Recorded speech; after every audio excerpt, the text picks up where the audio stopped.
más a Bancala, el espacio y plataforma de comunicación y divulgación sobre la salud mental para mujeres. Hoy estoy aquí con una persona muy especial, ella es Esperanza Gil, nuestra psicóloga sexóloga. Muy buenas, Esperanza, ¿cómo estás? Pues muy bien, siempre contigo es un placer, nunca mejor dicho. Ay, contigo sí que la vida es un placer. Esperanza, cuéntanos un poquito, sexóloga, porque es verdad que hay mucha gente que no entiende muy bien en qué consiste ser sexóloga. Bueno, viene un poco de base que mucha gente la sexualidad les dices que la describan y siempre se refieren al sexo, ¿no? Las relaciones sexuales. Cuando empiezas a explorar qué es la sexualidad, que es mucho más allá que esa parte que tanto nos divierte y a veces tanto nos preocupa, la sexualidad es mucho más, ¿no? Tiene mucho que ver pues, con todo lo que es el programa Bancala. El otro día estaba pensando que realmente todas vamos a tratar el tema de la sexualidad, cada una desde su punto de vista, ya sea desde el ejercicio, la alimentación, la psicología, todas vamos a tratar la sexualidad. Esto me parece maravilloso. Y esto es lo que hacemos, ¿no? Una sexóloga lo que hace es acompañar, ya sea desde la educación, desde la clínica, desde la promoción de la salud sexual, a las personas para que tengan una vida sexual más satisfactoria. Y con eso pues tiene que ver la relación que tenemos pues, cada una de nosotras con nosotras mismas y con el mundo que nos rodea. Entonces eso, ahí entran muchos factores, ¿no? La autoestima, el cómo soy, mi identidad, ¿no? Muchísimas cosas, tu ciclo menstrual, bueno, sería interminable, ¿no? La sexualidad es muy amplia. Esperanza, ¿qué es lo que tú estudias para poder trabajar todo este campo de la sexualidad? En mi caso, estudié primero psicología y después me especialicé en sexología clínica. ¿Qué te lleva a especializarte en sexología clínica? Pues la verdad es que siempre de forma muy natural he hablado sobre este tema. No me he escandalizado, me divertía, pero tampoco era, no sé, era como algo muy natural, ¿no? Como para otras personas hablar de deportes o de hablar de cocina, pues a mí la gente me hablaba sobre su vida sexual o yo leía mucho sobre sexología y bueno, eso, de forma muy natural fui acercándome a ese mundo y dije, bueno, ¿por qué no dedicarme a esto? ¿Qué ocurre con la sexualidad femenina? Porque, Esperanza, es verdad que en las generaciones más jóvenes ya no hay tanto tabú, pero yo sí que, o a lo mejor esto es una sensación personal que quiero compartir contigo como profesional, pero yo tengo un poco la sensación de que las generaciones más mayores ahí está muy reprimida con la sexualidad y sigue siendo un tabú, y con las generaciones más jóvenes creo que a veces hay una pasada de frenada, pero no me entiendas la pasada de frenada como que están haciendo, no, porque a mí me parece fenomenal que la gente haga con su cuerpo, sino desde el desconocimiento o desde la desinformación se están tomando determinadas decisiones que al final las pone también en peligro. Claro, yo creo que todas las generaciones, y voy a referirme eso a mujeres conscientemente, hay algo en común que es como el tema de la libertad, ¿no? Es como que siempre hemos tenido como una falta de libertad o hemos tenido una libertad mal entendida, ¿no? Si tú ahora le preguntas a alguien joven qué es para ella tener libertad sexual, lo más seguro que te diga que pues acostarme con quien quiere las veces que quiera, ¿no? Exacto. Para mí, tener libertad es poder tener un poder de decisión informado, ¿vale? Es decir, la libertad es poder tomar decisiones responsables con respecto a tu cuerpo, a tu vida, el ponerte en el centro, ¿no? El escucharte, el tener conocimientos acerca del funcionamiento y de cómo es tu cuerpo, métodos anticonceptivos, riesgos y también formas de disfrutar, ¿no? Y creo que muchas veces pensamos que somos libres en la toma de decisiones cuando realmente no lo somos, ¿no? En el caso de las mujeres pues más mayores de otras generaciones se han visto muy coartadas, sobre todo a nivel educacional. Entonces ahí pues encontramos muchos casos de culpa, de desconocimiento, pero también muchos casos de despertar, de despertar sexual. Es súper bonito. O sea, esta mañana, por ejemplo, me han visitado una pareja que tenían pues como 70 y pico, casi 80, y tenían una vida sexual envidiable. y que la habían descubierto súper tarde. Qué maravilla. ¿Y era una pareja de siempre o era una nueva pareja? No, era una nueva pareja. Bueno, nueva pareja. Llevaban Es ya que las como... nuevas parejas mayores Sí, bueno. funcionan bien, Sí, ¿eh? sí, Yo sí, creo que sí, son sí. como una alegrita. Sí, totalmente, total. Y además, y me parece maravilloso, pero también me han visitado parejas de muchos años que han empezado a despertar un poco más tarde cuando los niños ya se han ido de Claro. casa y han empezado ahí como a motivarse. Y luego muchísimas mujeres que han comenzado su despertar sexual con el divorcio o el fallecimiento de su pareja. Pobres. Y es así, ¿no? Es como que se han visto libres para poder explorar. Es que fíjate, es un tema muy curioso que todavía además está como muy en el vocabulario popular, ¿no? Que dicen cuando la mujer se enfada con el marido y ese comentario de uy, pues esta noche no va a haber mambo o ya se va a quedar sin tal. Y es como que utilizamos el sexo como si fuera solamente deseo masculino del hombre y nosotras le castigamos con esto porque como para nosotros nos es indiferente es como el castigo, ¿no? Y dices, fíjate qué daño hacen las palabras porque el mensaje... no es positivo para nosotras, porque nosotras deberíamos de ser las primeras de no querer castigar con el sexo, porque al final también nos lo estamos privando nosotras, te estás castigando a ti misma, y sin embargo en las mujeres es algo como que el sexo es muy secundario, como que, bueno... Es cierto que siempre se ha puesto en el centro el placer del hombre. Vivimos en una sociedad androcentrista, súper patriarcal, entonces estamos rodeadas de mensajes que nos dicen que la mujer está ahí como objeto de deseo, no como objeto deseante. Entonces, cuando tú abres los ojos y te das cuenta de que eres merecedora de ese placer, de ese deseo, me imagino que el castigo ya no es ese. Exacto. Hombre, yo no castigaría con la seca. Ya te lo digo yo. O sea, mira, pero luego a veces está el caso contrario. Yo recuerdo una chica que me decía, yo es que quiero más sexo de mi marido, ¿no? Porque la simetría del deseo en las parejas es súper habitual, sobre todo en parejas de larga duración, ¿no? Y en este caso, ella era la que tenía más deseo y decía, pues nada, yo cojo el lubricante y lo pongo delante de la tele como para decirle, me he masturbado. Bueno, y así también despertar un poquito. No era castigo, lo hacía de forma de castigo. Entonces, utilizar el sexo como arma de castigo, bueno, yo creo que no. No deberíamos. No debería de ser. La sexualidad de la pareja debería de ser un arma para el amor, para la comunicación, para la conexión. Y no solamente la el diversión. Sexo, la diversión, por supuesto. Si es que al final el sexo, lo decíamos muchas veces, ¿no? Es la manera de jugar de los adultos. Hemos dejado de jugar con las Barbies o con el Monopoly o con el tal y hemos pasado pues, a jugar de una manera más física con nuestros cuerpos o con los cuerpos de las parejas que nosotros elegimos, que eso es importante.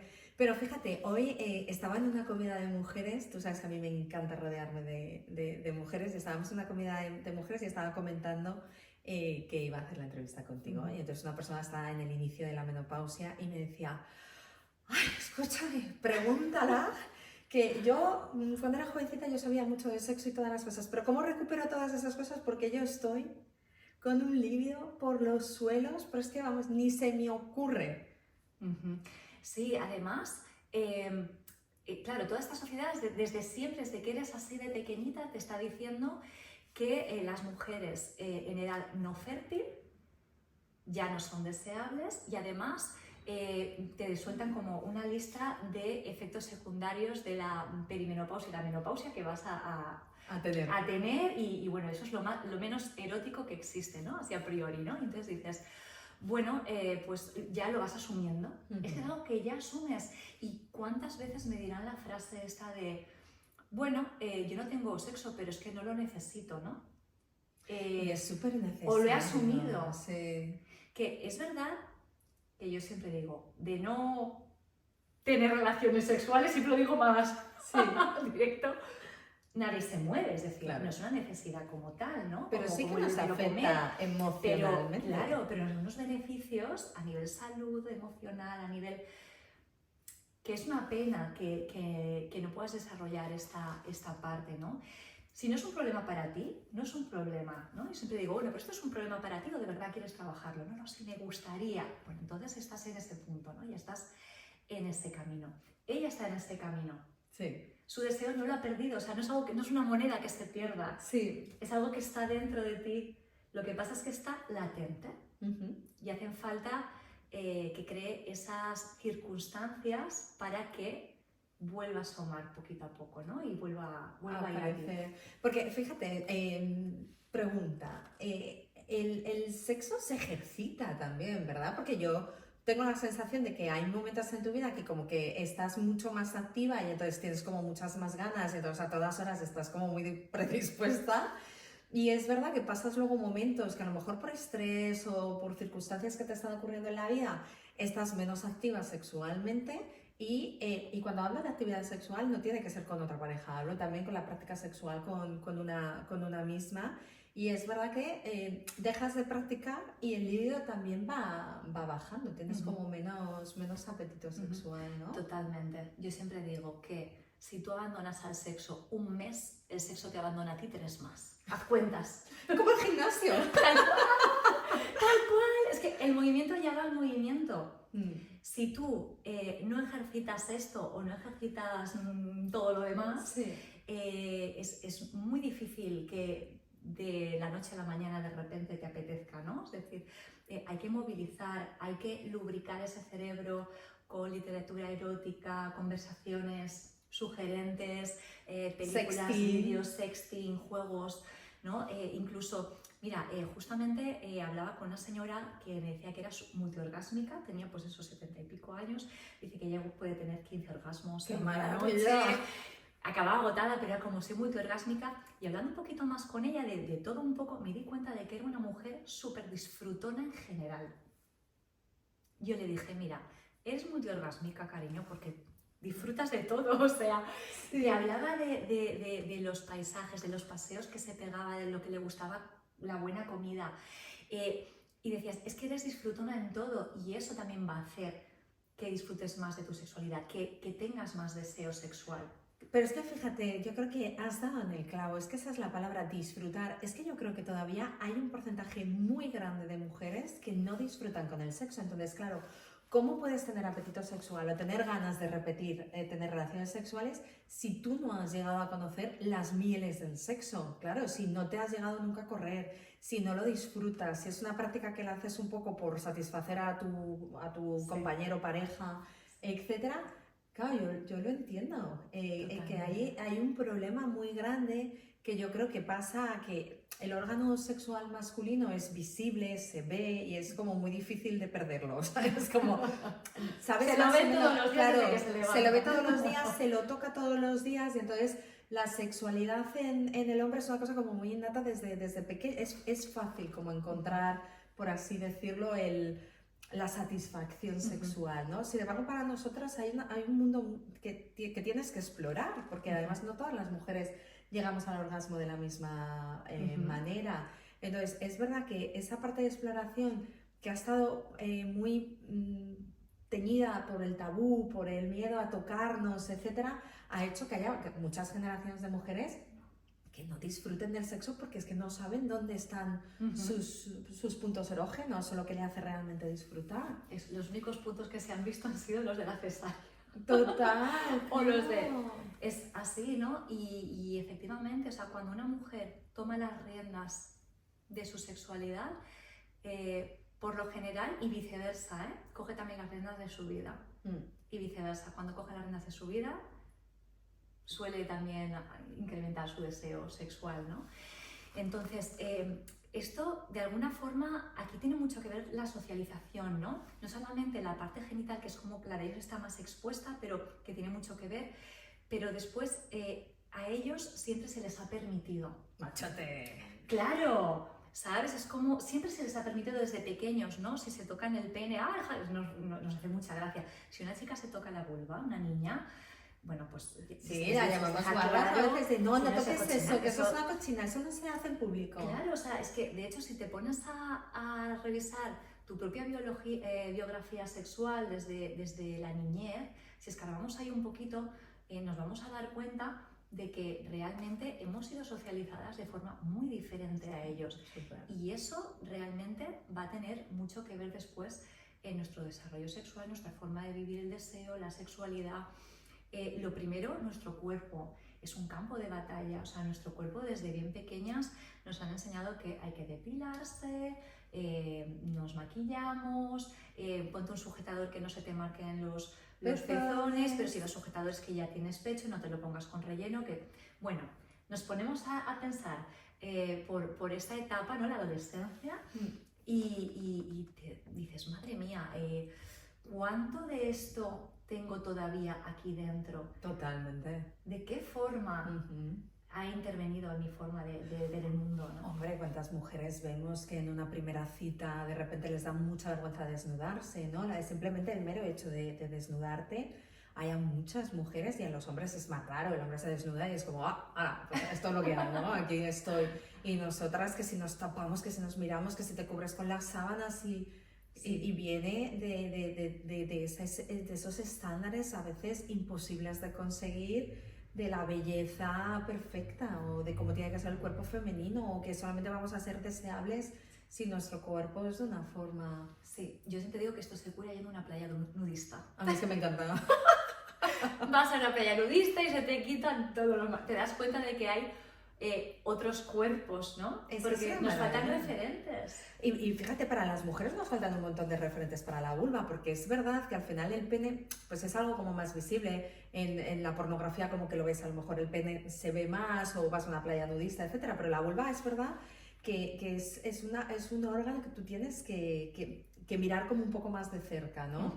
Y hay muchísimos tipos de vulva que tienen los labios inferiores más grandes o luego los de fuera o que son más hinchaditos o que son más apretaditos o que son más para dentro, ¿no? Sí. Y sin embargo no tenemos referentes.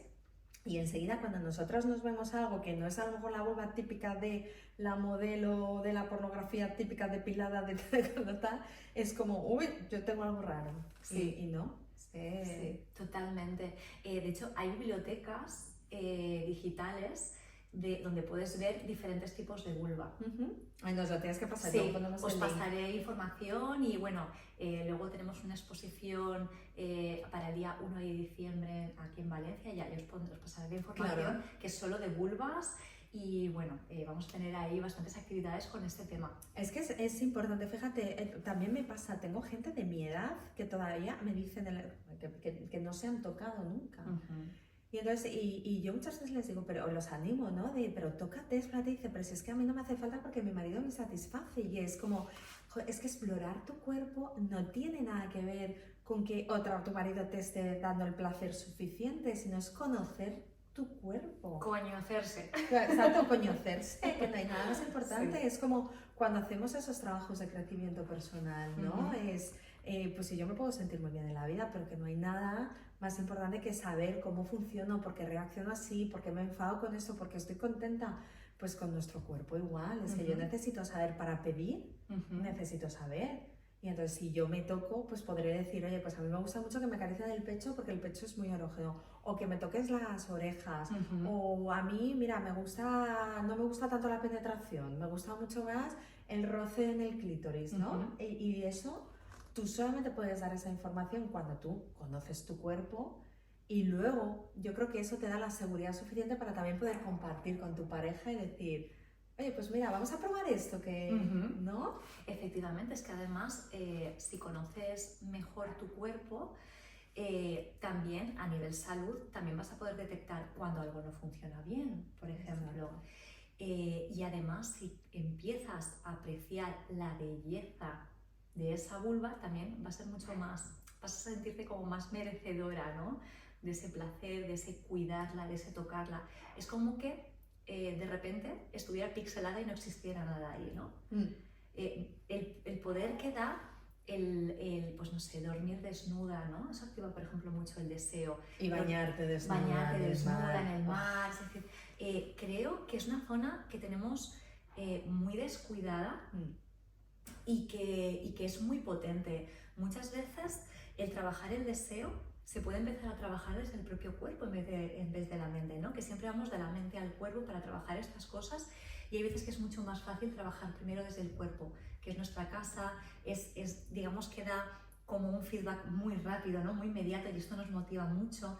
Entonces muchas veces sin ningún tipo de pretensión yo os digo, pues duerme desnuda o date un baño en el mar desnuda o simplemente obsérvate en el espejo un día sin juicio o acaríciate pero sin la meta del orgasmo, luego siempre llegan a donde llegan. Total. Pero es no descuidar esa parte, ¿no? Y esto es algo que si no lo trabaja Ángela antes, lo trabajaremos en el curso. Total, es que qué importante es despertar esa sexualidad y para la salud mental. Es que yo creo que incluso las personas cuando estamos en momentos como más bajito de ánimo o que nos sentimos con la autoestima un poquito más baja, si trabajamos nuestra sexualidad, ayudamos muchísimo. Es un desbloqueo. Es un desbloqueo.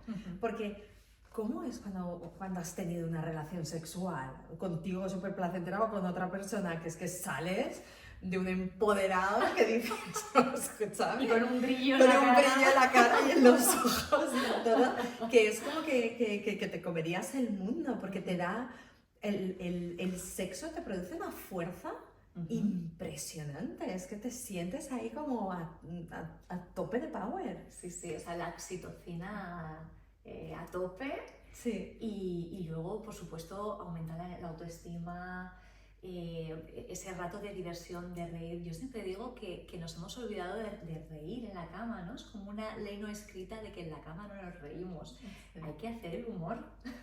Total. O sea, para mí el mejor lubricante que existe, el humor. Si es que además el humor es que lo facilita además todo, incluso si es una pareja nueva, con el humor es como rompes un poquito el hielo, ¿no? Te ríes, te tocas, tal, oye, y a ti que te gusta, y a mí esta, ¿no? Haces como ese previo de una manera como mucho más suave, ¿no? Como que entras ahí, y con la pareja de toda la vida también, porque a veces necesitas reírte, ¿no? Para romper un poco con esa monotonía que al final es imposible no tener en parejas muy largas, pero me gusta mucho porque fíjate, cada vez que hablamos de la gestión emocional o hablamos de las mujeres, el sexo siempre es una parte como que se queda muy fuera de esos trabajos de crecimiento personal y dices, joder, es que el sexo es parte de nuestra vida, es que somos unas personas, somos unos seres vivos sexuales, ¿sabes? Somos personas sexuales y necesitamos el sexo y de hecho nos reproducimos gracias al sexo, ¿no? Que es una parte fundamental de nuestra naturaleza. Sí, totalmente. Sí que es verdad que se queda muchas veces como a un ladito, ¿no? Muchas veces también es por el tema este de, no sé si pisar en ese territorio. Hay muchos profesionales que no se sienten capacitados quizá de abordar ese tema porque es tan íntimo, ¿no? Y luego te das cuenta de que es un tema que fluye mogollón, que en cuanto estás en un grupo, y más en un grupo de mujeres, que ya verán las chicas, y los primeros 5 o 10 minutos de romper el hielo tal, y ya luego todo fluye, ¿no? Y hay una energía tan bonita cuando empiezan a compartir, ¿no? Y te empiezas a dar cuenta de que lo que te pasa a ti es lo que le pasa a muchas. Y empiezas a disfrutarlo y a reírte y bueno, es maravilloso. O sea, yo soy súper partidaria de que se trabaje ese tema en grupo para el tema de la gestión emocional. Y sobre todo, fíjate, yo creo que además tratarlo en grupo nos hace perder vergüenzas. A diferencia de lo que mucha gente podría pensar de no, yo prefiero este tema tan íntimo, pues tratarlo de manera individual. No, yo creo que te reservas más cuando estás a solas porque hay como más vergüenza que cuando estás en grupo y de repente una rompe el hielo, empieza ya a caer todas las piezas del dominó y ahí ya empieza todo el mundo a compartir de una manera fácil y fluye porque es cuando te das cuenta realmente, porque yo creo que todos los trabajos en grupo aportan mucho, porque muchas veces nos creemos que lo que nos pasa a nosotros solo nos pasa a nosotros y nos sentimos raros o nos sentimos juzgados por nosotros mismos o nos da vergüenza verbalizarlo, pero de repente cuando haces trabajos en grupo te das cuenta que es que lo que te pasa a ti al final le está pasando al de enfrente y parecido al de al lado. Y eso te no somos tan especiales. No somos tan especiales y que es maravilloso. Sí, que es maravilloso porque al final te das cuenta que es normal, ¿no? Lo que estás viviendo y esos grupos es lo que tú dices, genera una energía de confianza donde la gente realmente, porque tú solamente puedes trabajar algo uno, cuando tomas conciencia de ello y eres capaz, ¿no?, de verbalizarlo y darte cuenta y decir, vale, esto es lo que está ocurriendo en mi vida, voy a... Y cuando rebajas la ansiedad y el saber que otras personas están en un punto parecido al tuyo, también te rebaja, ¿no? Esa tensión, ¿no? Que a veces la tensión justamente es lo que nos lleva... Os hablará de esto Ángela, que es la fisio de suelo pélvico, que es la que te lleva muchas veces esa tensión a tener dificultades, ¿no? A bloquear, claro, sí, a que no puedas ya tener... Claro, porque con Ángela ya hablaremos a una parte como más física, ¿no? De las dificultades sexuales desde un lado más físico. Y fíjate, a mí me gusta mucho que trabajemos con mujeres porque para mí esto tiene mucho que ver también con la cultura más asiática, ¿no?, más oriental, y es que las mujeres somos las que transmitimos legados, ¿no? O sea, las portadoras, las que transmitimos un poco la información a otras generaciones, aunque es verdad que haya hombres que puedan estar implicados también en ese tipo de cosas, pero bueno, yo creo que las mujeres somos más como de comunicar, y trabajar nuestra sexualidad nos va a ayudar también a ayudar a nuestros hijos a tener una buena sexualidad, porque es importantísimo. Si nosotras no nos tocamos, si nosotras vemos el sexo como algo tabú, si nosotros no vemos el sexo como algo placentero, al final a nuestros hijos les vamos a trasladar también que el sexo es algo prohibido casi, ¿no? Y no va a haber una comunicación fluida donde ellos no van a poder compartir cómo se están sintiendo, y es básico. Totalmente. Y también con otras mujeres de nuestro alrededor. Yo pienso que las mujeres que se apunten a esta aventura realmente van a ser como esa piedrecita que tiras al río y va creando espirales a su alrededor, ¿no? O sea, todo lo que aprendan en cada una de las sesiones, esto... Lo que se aprende en Las Vegas, lo que pasa en Las Vegas se queda en Las Vegas, no, lo que pasa en Mancala yo creo que se tiene que contar, ¿no? Totalmente. Y lo que aprendan en mi sesión o en la de cualquiera, que lo cuenten a sus amigas, primas, hermanas, madres, y todas se beneficien de ello. Totalmente. Y hemos hablado un poco de la sexualidad de generaciones un poquito más mayores. ¿Qué mirada podríamos hacer con las generaciones más jóvenes? Porque fíjate, yo el otro día viendo un documental de gente muy joven, me sorprendió mucho, donde ellas se veían forzadas por la sociedad a tener determinadas prácticas sexuales, porque si no, no eran guays. Y ellas lo contaban de, pues yo practico este tipo de sexo con mi pareja, pero a mí realmente pues no me es placentero, pero es que si no, no voy a ser molona. Sí, claro, ahora mismo el modelo de referencia que tenemos es la pornografía, ¿no? En la pornografía hay un modelo de hombre y de mujer, además como todo súper heterocéntrico, androcéntrico y falocéntrico y coetocéntrico, ¿no? Entonces, el modelo de mujer es el de un objeto, ¿vale? Entonces, como es un objeto, ni siente, ni padece, ni tiene voz, ni voto, ni placer, ni nada, ¿no? Y ellas se ven, pues, de este modo, que tienen que hacer todo lo que sea necesario para que ellos se exciten.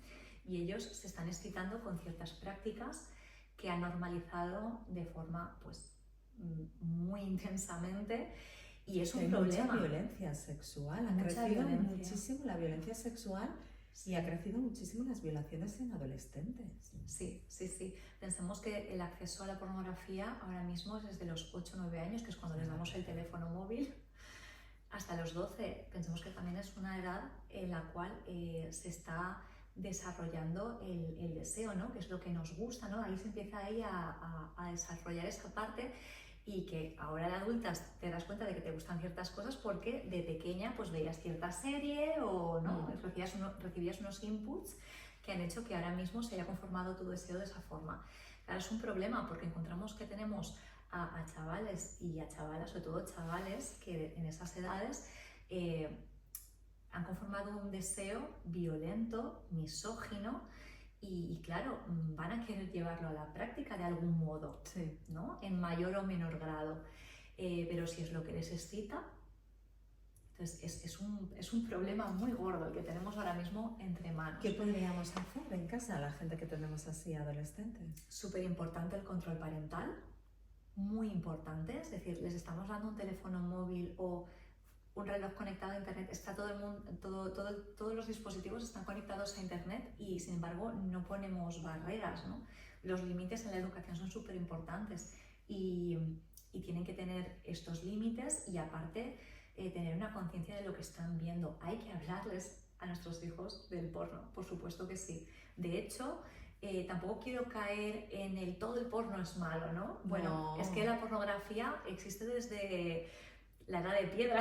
Total. Pero con Oye, hay pornografía con otro fantástica, hay formatos. Lush, por ejemplo, está haciendo una pornografía mucho más real, con cuerpos más reales, con una pornografía que no hay violencia. Claro, si la pornografía no es mala en sí, ¿no? Porque al final, bueno, pues si te excitas con pornografía o juegas con una persona con la pornografía, el problema es el tipo de pornografía que consumes. Que la gran mayoría es que además es violentísima. Sí, no, y es que no sé si has entrado en una página de todas las categorías que hay, es que son las categorías de vídeos que pone la piel de gallina, ¿no? Sí. Que dices, bueno, ¿esto cómo está permitido? O los títulos, porque es que en todos los títulos es la madre puta, la hija puta, la no sé qué, claro. Es que es la mujer, sí. Siempre cachonda y deseosa, todos los hombres, siempre toda la pornografía se refiere de una manera despectiva hacia la mujer. Sí, súper vejatoria y además, bueno, auténticas barbaridades, ¿no?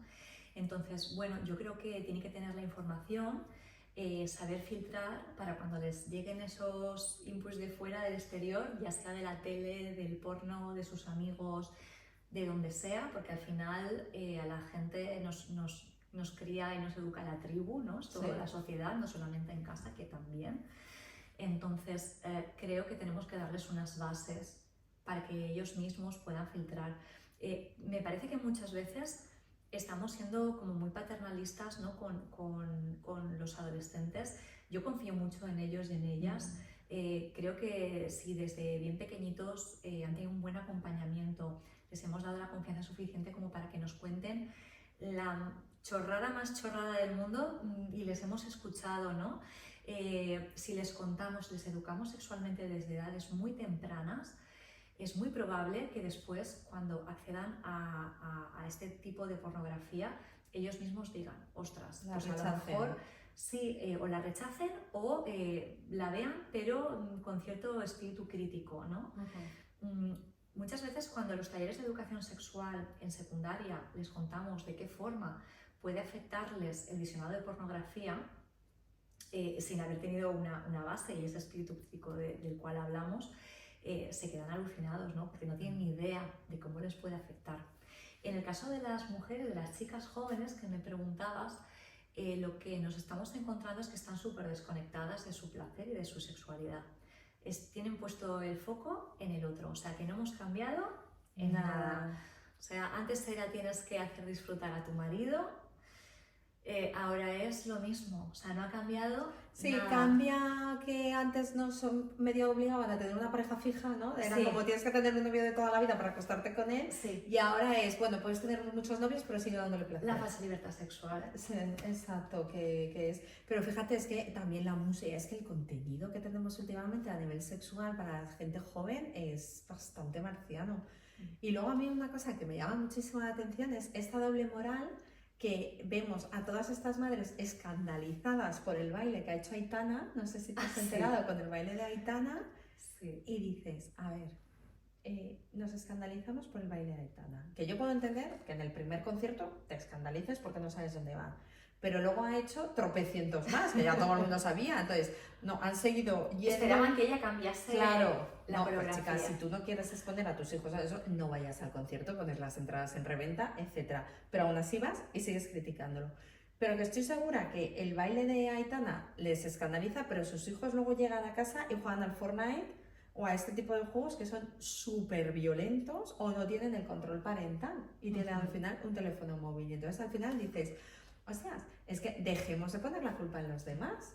O sea, en vez de poner el foco en Aitana, que al final es una chavala de 25 años que tiene todo el derecho como artista a querer crecer y convertirse en lo que quiera, pues le pasó también a Miley Cyrus, que la pobre venía del mundo Disney y quiso romper y se fue pues al otro extremo. Oye, pues que son sus decisiones. Luego nosotros somos los que decidimos quiero que mi hijo consuma esto o no lo consuma, le llevo o no lo llevo, pero vamos a dejar de señalar a los demás, ¿no? Sí, bueno, al final el cuerpo de las mujeres es el campo de batalla y hagas lo que hagas, es como que nos dividen en pues monjas o prostitutas, es decir, tienes que elegir bando, ¿no? Sí. Entonces, yo creo que todo es una oportunidad para hacer educación sexual. Entonces, si estás en un concierto y de repente hay una escena como muy erótica, ¿no? Un baile muy sexualizado o ella se sexualiza de determinada forma, pues igual puede dar pie a hablar con tu hija de este tema, ¿no? De qué opina, de cómo cómo mostramos nuestros cuerpos, ¿no? Y si ella se siente cómoda con ello y si ella lo haría. Y puedes dar pie a un debate súper profundo con tu hija y creo que todo puede enriquecer, ¿no? Totalmente, total. Y además es que la sexualidad empieza cuando somos muy pequeños, porque yo recuerdo siendo muy pequeña cuando empiezas a frotarte ahí un poco que no sabes, no eres ni consciente de lo que está ocurriendo, simplemente es que hay una especie de cosquilleo y de gustito, ¿no? Que dices, no sé qué es esto, pero... ¿no? Y lo quieres repetir. Y lo quieres repetir, y eres muy pequeño. Claro, sí.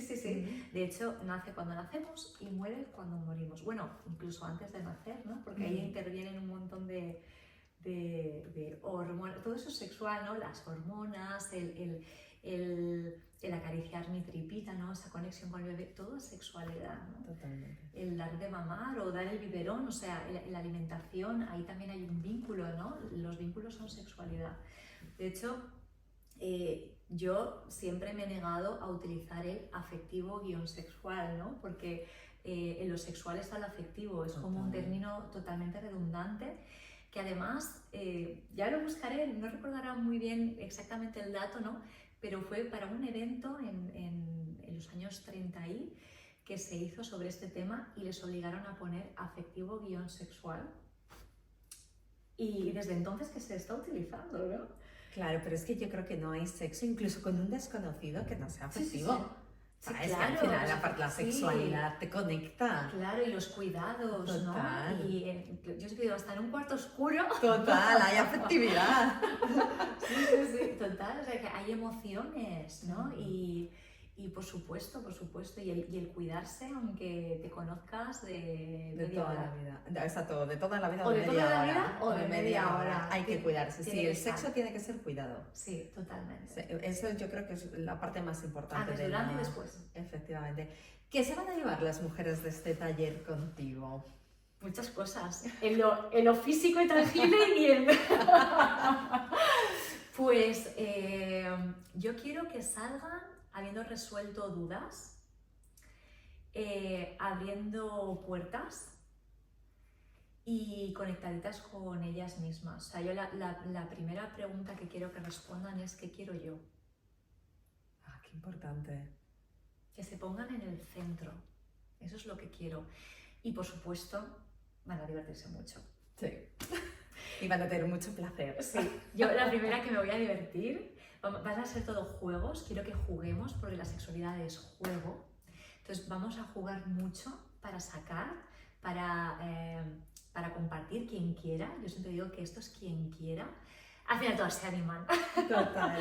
Pero quiero adaptarme mucho a ellas, ¿no? Y realmente no me quiero preparar un guión súper estricto, sino que quiero fluir y quiero hablar de aquellos temas que a ellas les apetezcan, porque al final hablamos de sexualidades en plural, ¿no? Y a lo mejor yo me traigo una idea y ellas quieren abordar otra. Total. Y quieren hablar de otro tema, pues hablemos de ese tema, ¿no? Así que quiero que nos lo pasemos muy bien, que exploren y que se vayan con muchas ideas a casa. Qué maravilla. Más que tareas, ideas.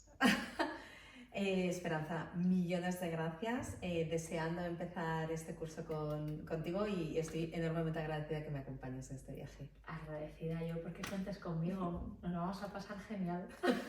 Apuntaros. Apuntaros, exacto. Y vosotras ya sabéis, si tenéis cualquier duda sobre el programa, si queréis hacer cualquier pregunta sobre sexualidad, voy a dejaros el contacto de Esperanza, lo podéis poner ahí también en Bancala, yo le trasladaré las dudas o preguntárselo a Esperanza directamente y estaremos encantadas de estar con vosotros y ayudaros en este viaje hacia el placer. Muchísimas gracias.